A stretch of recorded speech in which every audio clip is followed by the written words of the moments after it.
Сәлеметсіздер ме? Біз бүгін Ілияс Жансүгіровтің «Құлагер» поэмасын жалғастырамыз.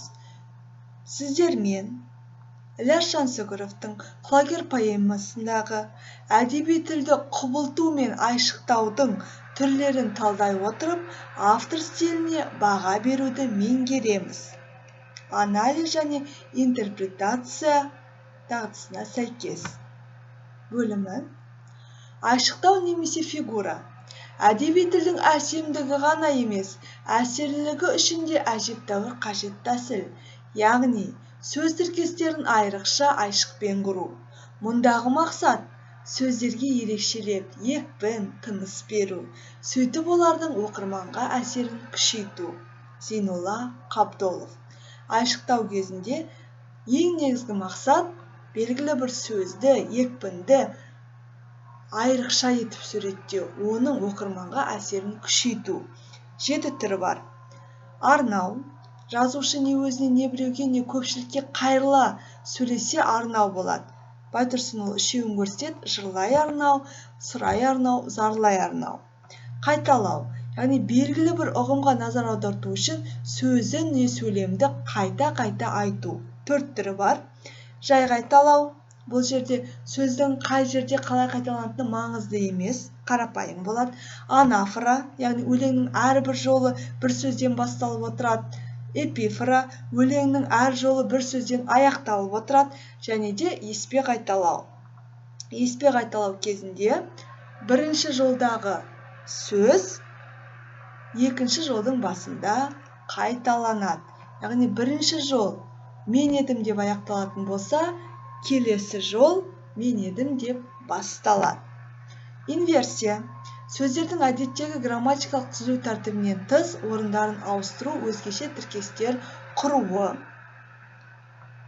Бұл жерде назар аударыңыздар, яғни сөйлем ұйқасқа сәйкес, өлең құрылысына сәйкес мүлде басқаша грамматикалық түзіліммен құрылады. Шендестіру, мағына жағынан бір-біріне қарсы аралары алшақ жатқан екі нәрсені бетпе-бет қойып шендестіреді. Дамыту бар, яғни сөйлегенде алдыңғы ойдан соңғы ойды, алдыңғы оқиғадан соңғы оқиғаны күшейтіп айтуды дамыту дейміз. Эллипсис, белгілі бір сөздерді тастап жазу, бірақ оқырман оның қандай сөзді тастап кеткенін нақты біліп отырады. Және егіздеу. Екідай нәрсені құбылысты, ұғымды, сезімді қатар қойып, жұптап суреттейді.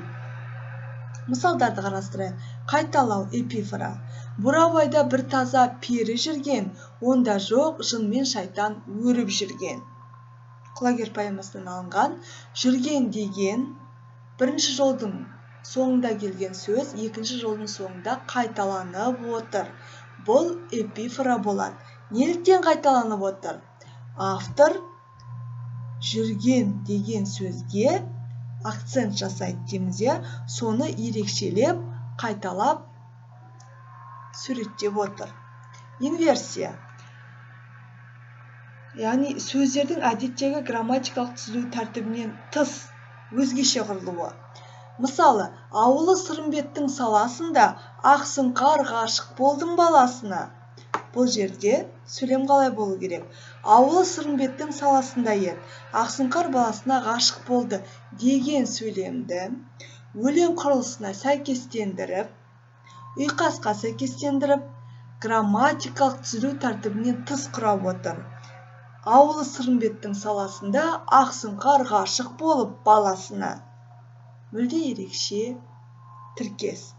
Неліктен құрап отыр? Автор сөйлемді, яғни әсерлі ету үшін, өлеңдегі осы сөздердің мағынасын күшейте түсу үшін қолданып отыр.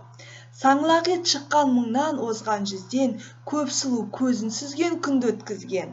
Яғни көп сұлу көзін сүзген күнді өткізген, жүзден озған, мыңнан шыққан саңлақ ет деген сөйлемді грамматикалық түзілу тәртібінен тыс, саңлақ ет шыққан мыңнан озған жүзден, көп сұлу көзін сүзген күнді өткізген деп қолданып отыр. Неліктен? Себебі ұйқас болу үшін, өлеңнің құрылысын әсерлі ету үшін қолданып отыр. Дамыту. күреңбай көріп тұрып артын алдың, жануар жерік екен жылқы малдың, жер ұзақ күш алдында өрен-желік, бітімі өзі айтып тұр жануардың. Бұл жерде өздеріңіз байқағандай инверсия қолданылған, яғни құлагерді суреттеу үшін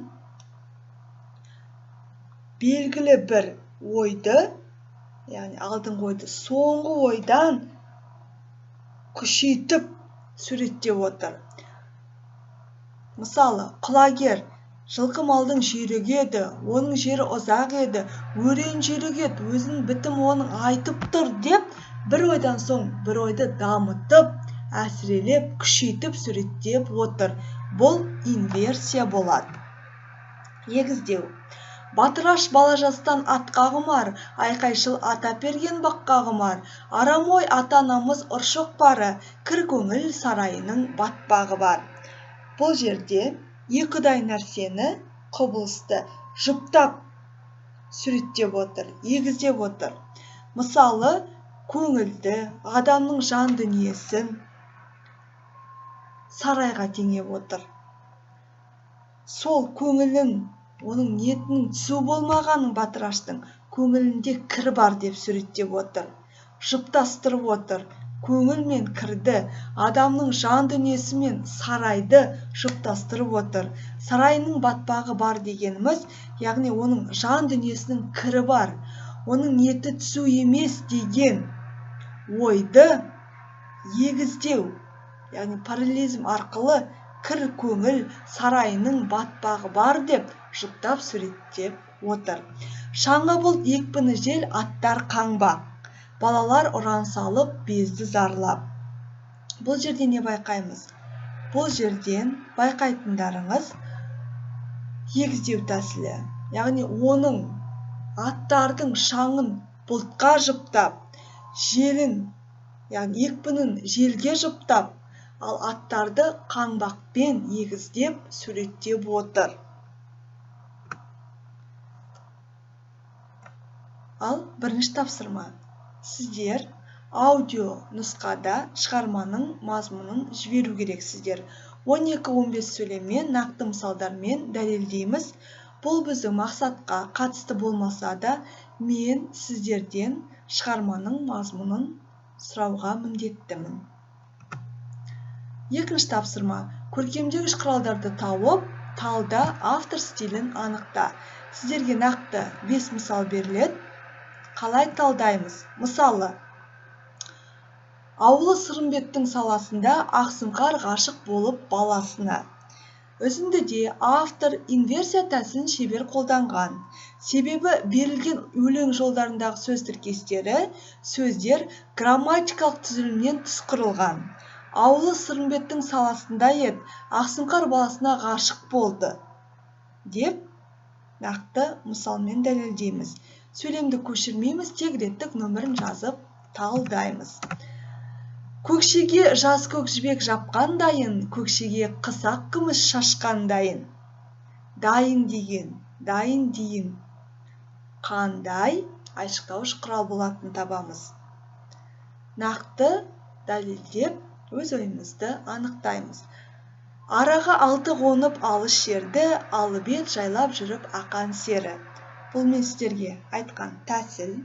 Қанында шығысың мен батысың жоқ, ағылшын арғымақтың шатысы жоқ. Жоқ деген сөзге назар аударамыз. Жел шіркін барған сайын бауырын жазып, шаң шіркін барған сайын будақталды. Бұл жерде бір ой, алдыңғы ой, соңғы ойдан күшейте айтылып отыр. Мылтықтың аузына ұшқан қыстай, ағызын жетті жаудың дәл үстіне. Талдаймыз. Және де ең соңында осы мысалдардың негізінде, және де жалпы құлагер поэмасы негізінде автордың стилін 4-5 сөйлеммен анықтаймыз.